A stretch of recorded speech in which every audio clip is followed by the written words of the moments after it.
I made this skirt from a pattern I drafted myself, and I'm going to walk you through every step so that you can make your own version. Hi, I'm Amy, and I've been sewing in some shape or form for most of my life. I love to share the skills and experiences that I've built up over that time so that you can come to love sewing and dressmaking as much as I do. I offer sewing and dressmaking lessons and workshops in and around Harrogate in the UK, and I also share sew-alongs and mini tutorials here on YouTube. Today we're going to draft a pattern for a simple gathered skirt with a straight waistband. The pattern drafting is really easy, and once you've got the method, you can play around with the pattern, make it up in different fabrics, different lengths, and even different gathering ratios.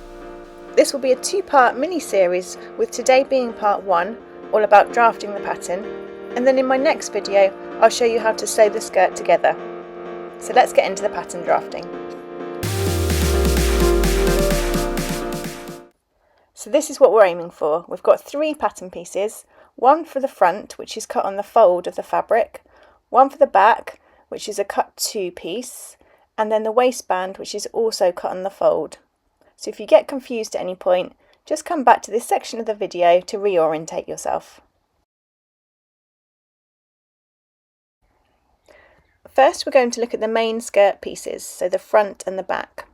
We only need to draw out half of those, and to explain why and how we're going to translate our body measurements onto our pattern, we need to know how the measurements will be distributed.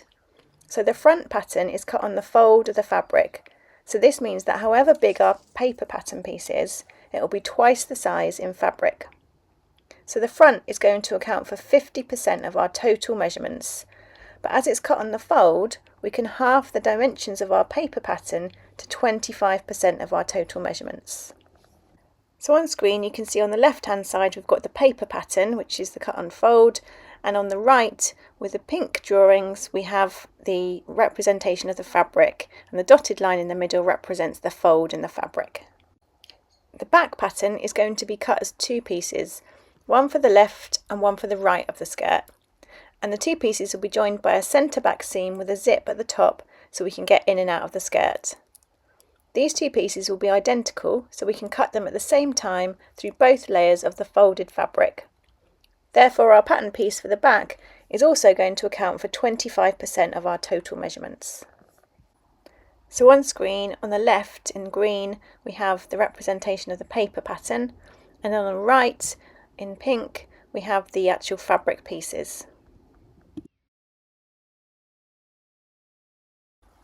So before we go any further, we need to take our body measurements, and there's just 2 of those for this pattern, the waist and the hips.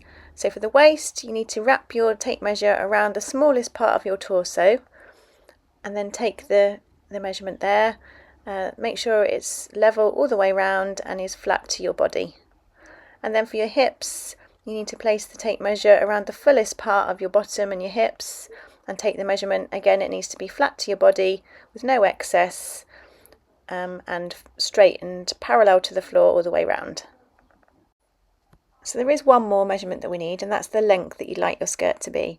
So you can either take that on your body from your waist downwards, or you can measure the length of an existing skirt that you like. So either put it on a mannequin or lay it on a table and take that measurement to see what your preferred skirt length usually is.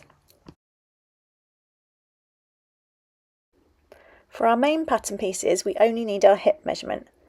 But if we are to cut the fabric so that it's our exact hip measurement, then we'd have no room for the gathers and it would be skin tight, which is not the look we're going for. So we need to increase that hip measurement to allow for some gathers. Now this comes down to personal preference and how much gathering you like. The gathering obviously adds volume at the hip area, so have a think about how much extra volume you want to create. Also have a think about what sort of fabric you're going to use to make your skirt.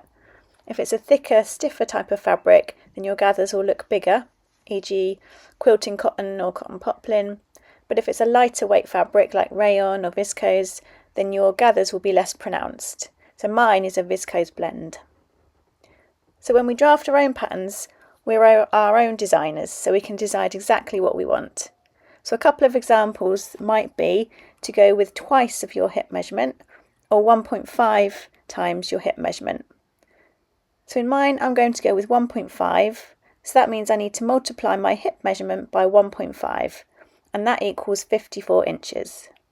And this is what we're going to refer to as our hip measurement going forward. Going back to our pattern, we need to distribute that measurement between the front and back of the skirt evenly. So that's 50% for the front and 50% for the back. But remember, we're only drafting half of the pattern, so we can bring that number down to 25%. So here is the front, and if 54 inches is 100%, 50% will be 27 inches, and 25% will be 13.5 inches. And the back is the same, 25% of our measurements. So we know that the width of my pattern pieces in my example is 13.5 inches. It's now easy to draw out our rectangular pattern pieces. These are my full scale front and back patterns with a width of 13.5 inches as we calculated and a length of 29 inches, which was my preferred skirt length. So once we've got our basic rectangles, we need to add on a seam allowance around the edge of our pattern. So I've added 5/8 of an inch at the top waistline here. Down the left hand side, 5/8 of an inch, as you can see on there. On the right, which is the fold line, there's no seam allowance required as that's the fold of the fabric. And then at the hem, I've added 1 1/4 inches, so that allows for a fold of 5/8 of an inch twice. We then need to put our annotations on, so our skirt front, the fact we need to cut one piece on the fold, and then I've added the fold line on the edge there, as you can see, to remind myself to place that pattern piece on the fold of the fabric. So that's everything we need for the front piece. And then it's very similar for the back. So I've added 5/8 of an inch at the top waist area, 5/8 of an inch down the left hand side, 5/8 of an inch on the right hand side, as this is going to be our centre back seam with a zip at the top. Then I've added 1 1/4 inches at the hem, and then we need to do our annotations.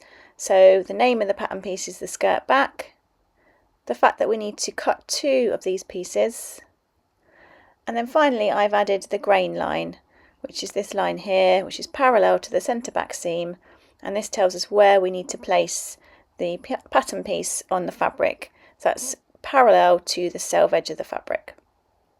And that's our back pattern piece. So now on to drafting our waistband. We're going to cut it on the fold of the fabric, so the first step is to calculate the length, which is going to be the waist measurement we took earlier divided by 2. If you like a bit of extra space for comfort, you can add on an additional 5/8 of an inch to that number for ease. And then we need one seam allowance of 5/8 of an inch. So mine is 28 inches divided by 2. I don't want any ease as I like my waistbands quite close fitting, so that's a 0 for me.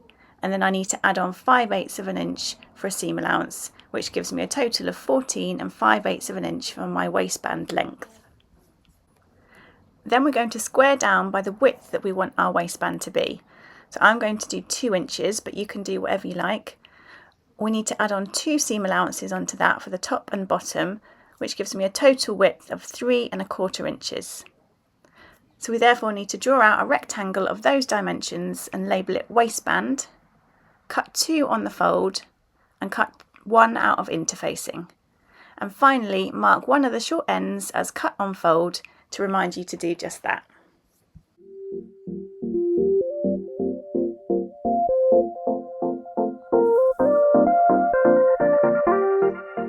And there we have our pattern.